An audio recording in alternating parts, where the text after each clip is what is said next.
Hello everyone and welcome to Daily Game Review number 26. Today we have Loe Yu 3Q versus Chen CCC1 3Q. So this will be very interesting, guys. We have a 3Q versus a 3Q. We are getting closer and closer to that Dawn level plateau. I do believe around the 2Q, 1Q area you will hit a barrier because I believe that's another barrier. There's several, I think, through the single digit Qs. I think there's one at 12Q, 11Q, like 8Q, 9Q, and then 4Q, 5Q, and 2Q, 1Q. And I think these are all barriers. And what I mean by barriers, guys, is I mean usually you have an average improvement rate, but every time you hit the barrier, it kind of spikes a little bit downward in your ability to move up the ranks. But I don't think you should worry about it too much. I think as long as you stick to the basics and keep pushing your game, you may even skip some barriers. I know a couple people who actually skipped like two or three of those barriers. So we will see how these two players fare in this, and we'll see what they need to work on to get up to that 2Q, 1Q level, and hopefully to that 1 Dawn level. Alright, so we should see some conventional Josekian openings now, since we don't really, normally in the lower single digits and double digit Qs, we will see players mess up Josekis, but I'm hoping we won't see that this game. Here, black is going for Kobayashi, and white decides to play here to stop it. I believe that white just doesn't want to play the Kobayashi and let black get what he wants. So white plays this way, and now we see a basic Joseki. And here's a push. One thing you want to not do is make wasteful moves like this. This move is not necessary. Lowers your own liberties. You can't cut immediately, so there's no point to play that move. If you aren't careful, you'll also lose the potential to get this move as a follow-up later and maybe get an attachment here. You shouldn't make unnecessary exchanges like this for no good reason. It isn't very helpful. For example, if you want to push, then just go ahead and push directly. Don't lower your own liberties like that for no reason. Not only is it co-threats, it's lowering your liberties, which can be a big issue, especially since there's a Blackstone here, and you just don't want to do that. Also, try not to push from behind. The shape here locally is if you want to develop, you would develop like this. And then black sometimes responds here, or black can maybe ignore. And if black ignores, you can get an attachment here. And it's very nice for getting this around here. So I'm not sure why white would want to push from behind like this. It's kind of a bad style to push your opponent from behind. I'm thinking he doesn't like the follow-ups for black in this Joseki, but if you don't like it, then that means you need to study it and figure out how to respond to it. And even if after studying it you still don't like it, then you probably shouldn't play this Joseki. However, this is Joseki for a reason, because there are responses to deal with the black moves in this area. So don't push unnecessarily here. And we see white continuing the push. If I were black, I wouldn't mind this. White is getting some outside influence, but it's a little over-concentrated, and white really has to get this extension first before it can do anything. And then black can play like this, and you can see black got a really large corner, and white get the influence. However, Tanuking right now I don't recommend, because if white gets the double Hane in this area, it is actually quite powerful for sealing black in the corner and developing the left side. So locally, I think it's going to be a little bit good for white if white gets this move. So I think black should go ahead and extend and not let white get that. Black, however, instead taking the big move, and white not playing conventional stuff. So white, I think you're gonna have to calm your game down a little bit, and don't try crazy stuff to improve your game. Try conventional stuff and then push it a little bit further in the fact that you need to get to the big moves more quickly and read more carefully in your fights. So for example here, I would possibly ignore this, because this, as we know, this is mostly Sente, but if white has an extension, it's okay. So if we can play something along these lines, we can see even if black gets this, we can now get to this move, and white's moving at a very fast pace. White has a very large influence, but black will take two corners and have the corners, but this move's quite big. So maybe you don't like that. If you don't like that, then this may also be fine. Actually, I like this one better. I like this one better because you have this follow-up. And now you can get it, or you can just go ahead and ignore here now. However, you do need to get to the big moves more quickly and finish your positions. If you're not finishing your positions, then you don't have a position. So I don't really understand what white's going for here. Black taking the outside influence. If black really wants, black could easily just go here and then Hane. Even if white pushes and cuts here, I mean, it's not that major of a deal. Even if white comes out, black can easily survive. But this is going to be reading, right? This requires some good reading. Because at this level, you can't really get away with just playing stuff by instinct anymore. So you definitely need to read. Perhaps just going out is fine. Normally you do want to Hane. But if black isn't going to respond like this, if he's worried about white getting this and getting the outside, then maybe black should Hane. Because this is the normal follow-up, is black will take the corner if you play this way. If we play like this, actually, let's get this extension in. I think it's okay for black to just play normal. This isn't worth it. So black decided to Atari immediately. Let's see how this works. I think it's going to be the exact same thing. Okay, so white should have extended here. Yeah, and then it would be like the exact same thing. Yeah, I think it's just the exact same thing. I don't like the order, though, because if you go here, perhaps for some reason white can play this. It gives white the option. I don't think white will ever play this. However, it gives your opponent the option, and I think you just shouldn't give your opponent the option. Just play like this, and this order is a little bit better, just for the fact that your opponent doesn't have the option to do that. However, we see black getting a similar result to what I came up with here. However, white played this way, and now black will get one more move, forcing move on white before playing in the corner. This move's fine. It works. If it works, it's fine. If it works, it's fine, right? So if black plays this way, white plays this way. Black needs to be careful. Black should have very careful reading here. If black dies, then this is a big blunder. So let's see the result. So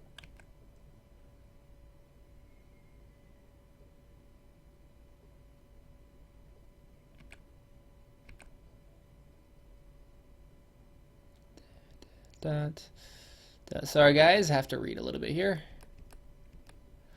So white gets the top side, black gets the left side. So it's 4, 6, 8, 10, let's say 8 points for black, 2, 4, 6, 8, 10, 12 points for white. Little influence. I think this result, hard to say. Black has Sente though.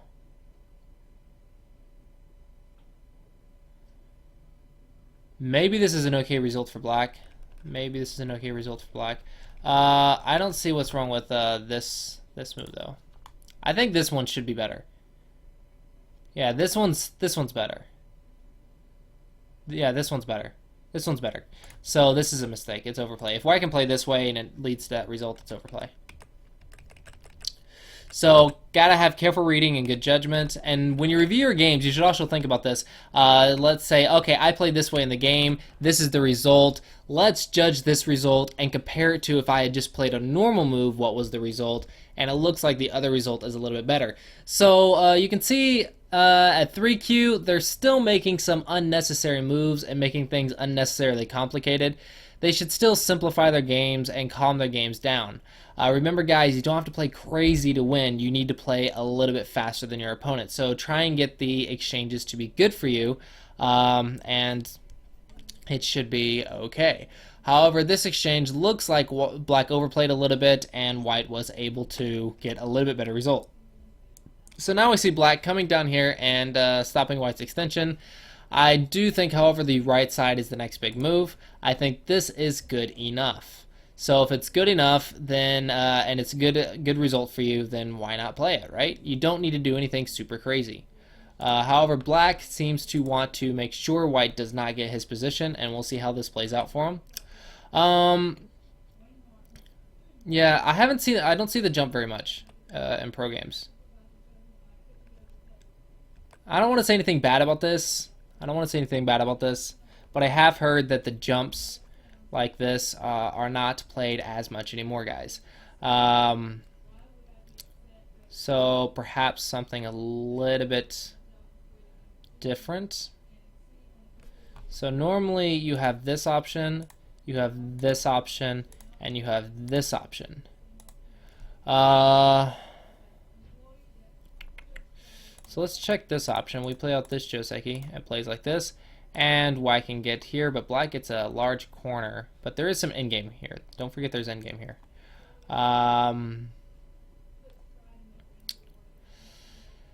Black gets Sente. Maybe this is okay. Maybe this is okay. There's also this option. But this looks good for black, so let's not play that one. And then there's this option. The ladder is, let's assume it's good for black. I think it's good for black. I guess it's bad to assume a ladder, huh? Yeah, it's good for, I mean, good for white. It's good for white, sorry.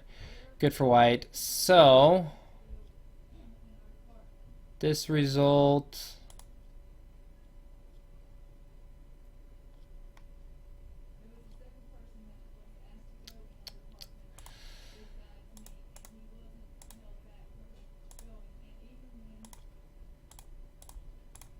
Let's play a simple variation here. Looks a little bit good for black, so perhaps a move here would be a little bit better. This result looks okay because it's a trade, right? Black trade or white trades this for this, so I think this is an okay result. So yeah, even I'm struggling to play here, guys. But I'm also for players who know me very well, the opening is not the best part of my game. But you gotta look at the trades. You gotta look at who's getting what. And here it looks like black's gonna get a little too much on the bottom side. This move looks kind of strange. You could easily play here and play like this. And white will live in the corner, but you cut off the two white stones. So you could easily play here, and white plays this like this, and you can see the result looks a little bit good for black because white doesn't get very much and black gets a lot, right? So you got to look at the exchanges, and you have to think about your Joseki choices very carefully and your opening choices very carefully. You can't just play stuff by instinct. And if I look at the amount of time these guys are spending in their moves, let's see, black played, white chose his Joseki, and let's see, that's 17, 27... about 37 seconds. So yeah, white chose, no, actually about 35 seconds, 37 seconds, somewhere around there. A little over 30 seconds, white played this Joseki choice. And you guys just saw me, I spent a good minute or two looking through the Joseki, and I was playing it out. I'm not even reading, I'm playing it out. So if you're reading, then you should be very careful and read very carefully and think about it and spend more time, guys. Spend more time in your games. I think that is the biggest single-digit Q mistake I have seen, is they're not spending time to read things out and see the results before it happens. And here black played his move in a little over 30 seconds as well. So they're spending about one Byoyomi period in choosing their Josekis. So I don't really recommend this. And black played this. Actually, black spent a little over a minute here. Almost 2 minutes. So let's see what black read. Okay, so this is what black came up with. I think need a little bit better reading. But at least you read, right? At least you read. However, this result still looks a little good for black, but it could have been a little bit better, I think. Don't play this. This is definitely not good because you lose the monkey jump. these little exchanges actually cost you several points from the end game. So make sure you don't lose those. And this is end game, right? This is not something you play right now. I would not even worry about that right now. Go play the next big move. So this is really slow. So make sure you get rid of these slow moves that don't do anything. If your opponent doesn't have to respond, then don't even worry about it, because this is quite a big move, and we see that black now has a lead as long as white doesn't profit too much from the attack on the bottom. White now trying to attack the bottom because he has to get something out of it, right? But I don't see what's wrong with this. If you're worried about this, just do that. So white only has this move. So you can just extend, and you still have one eye, maybe two. You have really good eye shape here. Black has really good eye shape here.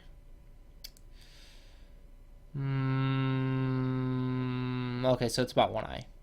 It's about one eye. So I think black should still be okay. White will try to get some influence, but I think as long as black plays some normal moves, probably black can just go ahead and maybe not.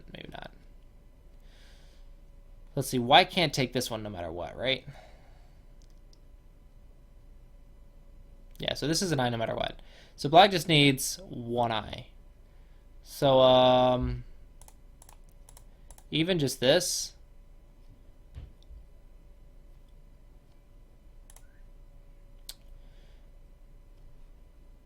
Let's play this way first. White plays here, and let's just play like this. And even just this, you can see black lives pretty easily.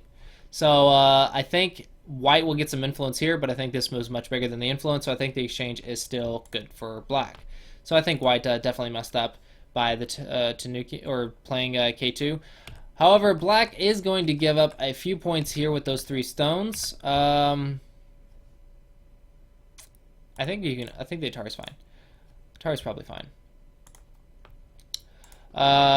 So here white got a little bit more than he should. So you can see the exchanges here are kind of weird, guys. I think the big issue is you guys are not looking at the exchanges and you're not reading things through. Here, black played very nicely if this works. And it does. Wow.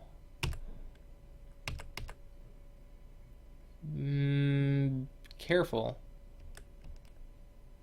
Be very careful here. I would go ahead and I really want to get this exchange. This is quite an important exchange. If this gets cut off, it's dead. Quite possibly. I think so, yeah. So I would go ahead and get this exchange, and then you can think about killing white. Once you're out, you can kill white. But don't forget that you can get sealed in at any time, so you have to make sure you have more liberties than white. So this will be a capturing race. So you need to read this very, very accurately and very, very carefully. Oh, here we go.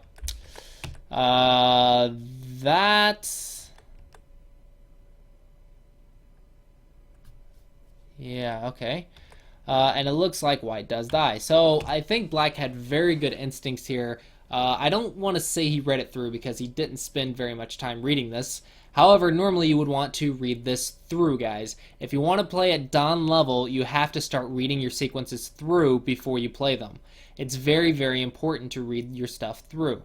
Unless you're playing those Blitz Dons can't really read. They just have very, very strong instincts, and yeah, then you can't really do nothing about that unless you play a longer time game against them. However, the only way to beat them is to beat them with your better instincts, which are really hard to train, or read them, outread them in the game. So reading is very, very important, guys, and taking your time to read things through is very, very important. And don't worry about playing some crazy variations. Just play some simple stuff, and you'll see your games are going to be much faster when you play the stuff that you know works, and then try and speed up your games by getting Sente more often and getting to the big moves more quickly. So it's a balance between how fast-paced can I play versus what conventional moves can I play? So remember, the Josekis are Joseki for a reason, but figuring out which Joseki to use on which board is also important, and the openings are openings for a reason. So remember, guys, if you really want to improve your games, try replaying some pro games and replay them daily. You got to work on your combinations. The combinations are quite important, especially in the opening. You want to make good combinations. And the results, you need to see the results before you play them. You need to read out the results before you play them. This is important for when you're choosing Joseki and choosing whether or not you should play one move over the other. Then you have to have very good reading. Otherwise, if you're not reading accurately, then it's kind of pointless. So you got to practice this a lot. But I think at 3Q, your reading should be getting closer and closer to being accurate. So we see this being played. A little good reading. Well, actually, we have to be very careful here. So let's see how both players play. Oh no, that doesn't work. Black misread. Black died. So black did die. I didn't think this was gonna die.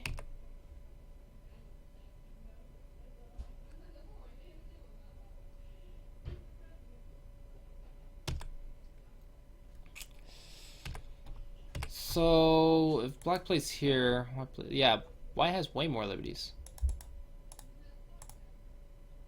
Okay, so black didn't read it through. If black is going to play here, he should know the entire result before he plays it. Because this is huge, guys. This is huge. If black plays here and he dies, it's practically game over. But if he reads it and says, okay, I'm going to die, so I just go here. Right? White has to now live. Then I can play here. The difference in this is huge. All because of your reading. If you read and you can kill, sure, go for it. But if you read and you see that you die, then don't do it. Otherwise, you're going to lose the game. Instead, if you just simply play here, it's much simpler, much easier, and the result is so good for you. The result is really, really good for black, and I'm honestly not sure how white is going to win this game. Like, I think pretty much the difference is the entire game. Compare this result. Oh, so no. So what is it? Here to here? I think black died here. Yep. So this result compared to this result. The difference is the game. One move made the difference of the game, guys. One move. One decision at T5 made the entire difference of practically the game. That is how important it is to read out your moves before you play it. This is definitely a life and death problem. You do all those life and death problems to study, for practice. You practice life and death for this reason exactly. So you have to apply what you studied. If you aren't reading a life and death problem through, then what's the point of doing all those life and death problems every day? If you are not going to read the life and death in the game, then why even bother doing life and death problems? And I'm not saying don't do life and death problem, guys. I'm saying you need to do them, and then you need to apply what you practice in the game. Read things through. This one move at T5 pretty much has decided the game here. Like, the difference is, I don't know, probably like 50 to 70 points. I think this is at least a 50-point difference. Because black gets the outside, gets a few points to the inside. White gets here, that's about equal. So the outside is about, let's say at least 10 points. Plus it's Sente. Holy crap. These are an Atari, so if white wants to play anything over here, white will have to probably give up these. So already it's like 10 points locally. Then here, black's dead. So this is 10, 20, 30. Then some outside influence where white got here. So probably like 40. So this is about a 50-point difference. Almost a 50-point difference. So think about that, guys. One move can be a 50-point move. If you are not reading it through, you may lose it. So it's a huge difference, and I want to emphasize that. Read your moves through before you play them, and not just in life and death situations, but especially in life and death situations. But read out your Joseki, read out your opening, read out your attack and defense stuff before you play that move. make sure you see the results before you play it. At this level, if you want to improve, you're going to have to start doing that, guys. So read further. Now I think it's almost over, so black's probably going to have to play really aggressive here, which he does. I think white should have took a simpler approach if he wants to invade, and maybe something like here. Make it Miai for the corner, or getting a 2-space extension where he already has 1 eye and it's a little more difficult to surround. So choosing your Joseki is also quite important. This result, maybe it's a little bit more difficult for white than it should be. However, we will see black playing aggressive here. And black doesn't really have a choice. He's going to lose the game if he isn't aggressive here. He does kill white, so that's cool. Okay, maybe not. Maybe not.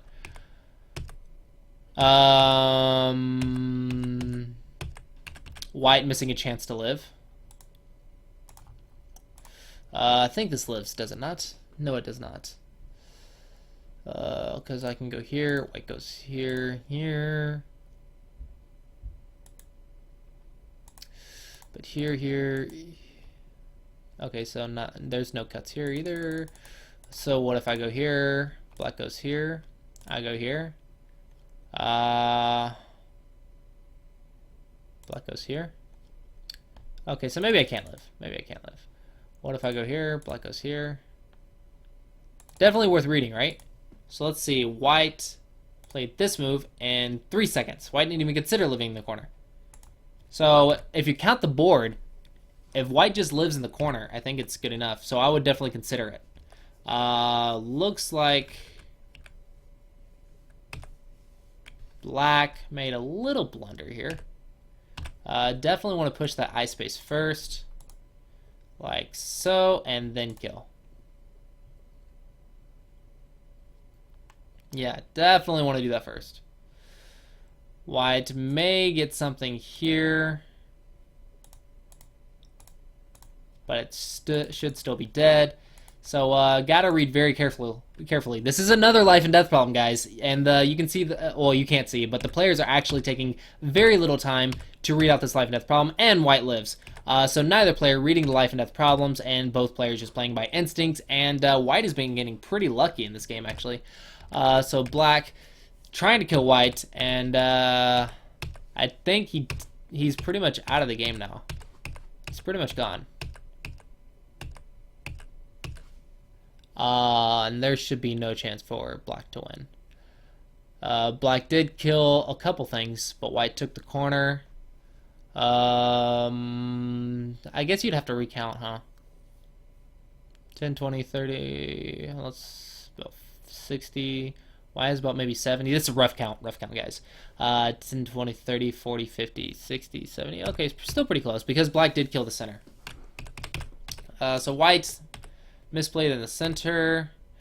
Black needs to be very careful here with this reduction. White, actually, I don't know why white played this way. White should, like, reduce this. I'm not sure why white didn't reduce this. This is huge. This is huge. If you want to play at 2Q level, then at 2Q you start counting the value of your moves. So you should already be counting the board at 3Q. You start that at 5Q, you start counting the board and seeing what the score is, see who's leading and by how much. At 2Q, you can start counting nearly the exact value of how valuable a move is. And if you want to decide, do I want to reduce his side or do I want to build the center? So I'm going to let him get the side, but I'm going to get the center. This trade looks a little good for black, so I should get the side. I can, because I've been counting for so long, I can actually just see this at a glance, that the side is bigger than the center here. However, at this level, this is when you need to be training those instincts, because, or not just instincts, training that skill to be able to value one move over the other by valuing who gets what and comparing the results and seeing what it is territory-wise. Because remember, you're wanting to make better exchanges for you, and if the exchange isn't good for you, then how about destroying both? So remember, you're gonna have to evaluate your moves more precisely if you want to play at a higher level. So again, reading and then counting your moves. So this is maybe 8 to 10 points.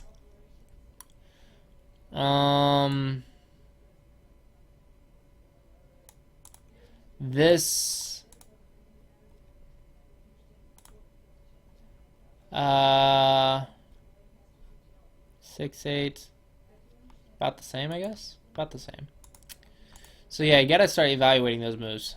Actually, no, this is a little bit more. This is a little bit more.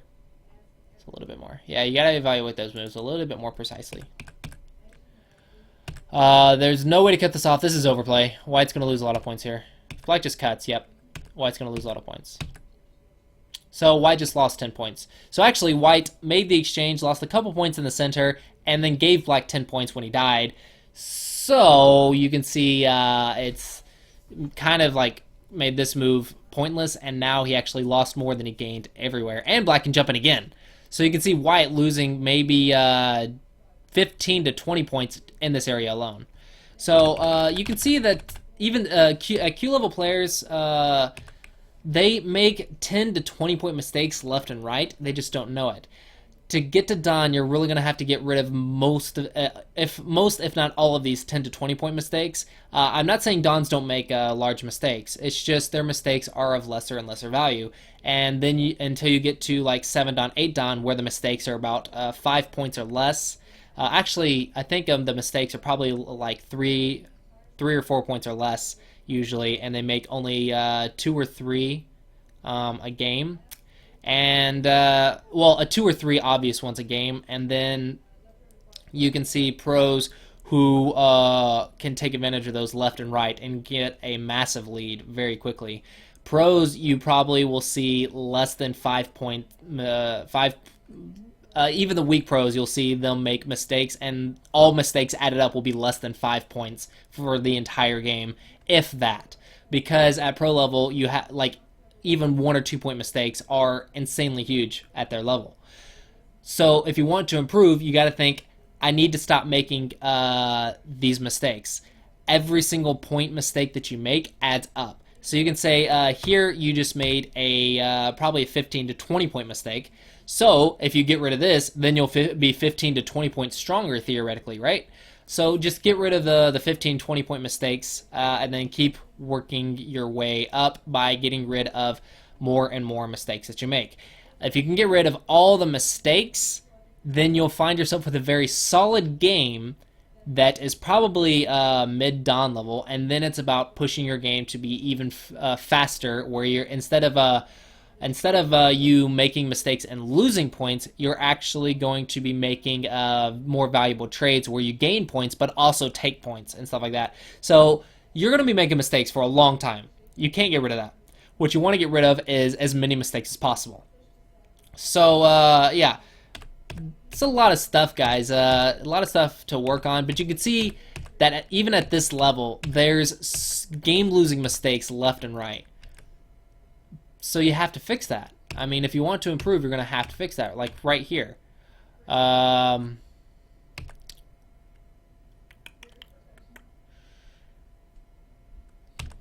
black has to defend. White goes here. Okay. So what's more valuable? This move or this move? I mean, this should be pretty obvious at a glance. Which one's more valuable?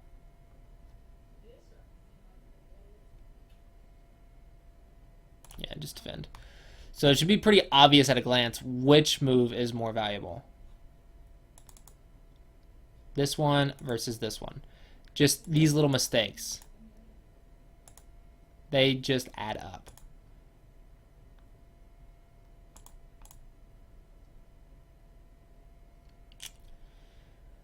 Game over?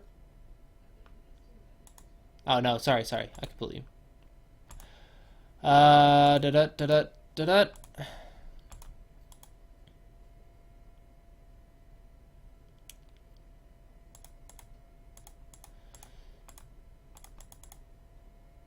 hello guys, cuts. Okay, what's more valuable? Playing here or playing here? I mean, this is huge. You can't miss this. If you miss this, you lose. Like, if you want to get to a higher level and you miss something like this, you lose immediately. If you make a move that destroys like all of the territory you built the entire game, then you lose. I mean, of course, if your opponent makes 20, 30 point mistakes like here, here, and here, and here, then maybe you still have a chance. However, normally this type of thing should be game over.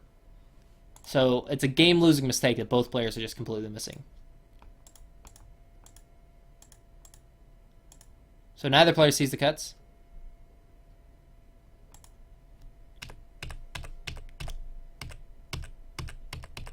Neither player sees the cuts. Now, White didn't even realize, but Black saw it. He's like, oh crap, that actually works now. I better take that. So, yeah, so let's see what the score is. Game info. Black wins by 5.5 points. So this would have lost him the game. He should have lost after this died. But White died, and it was still 5.5. So White died here. Black reduced here a lot, and still it was only 5.5.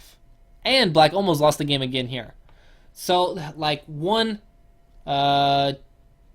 2, because these two combinations, right, actually cost White the game. White lost a lot of points here. Remember, this is about a 20-point mistake. Almost a 20-point mistake. So, lost the game here. Black would have lost the game here. This shouldn't have happened. He shouldn't have given up so many points. He could have just reduced or invaded much more easily. If he played the other Joseki, it would have been a lot easier. So, probably another game. You can say there's about 4 game-losing mistakes on this board.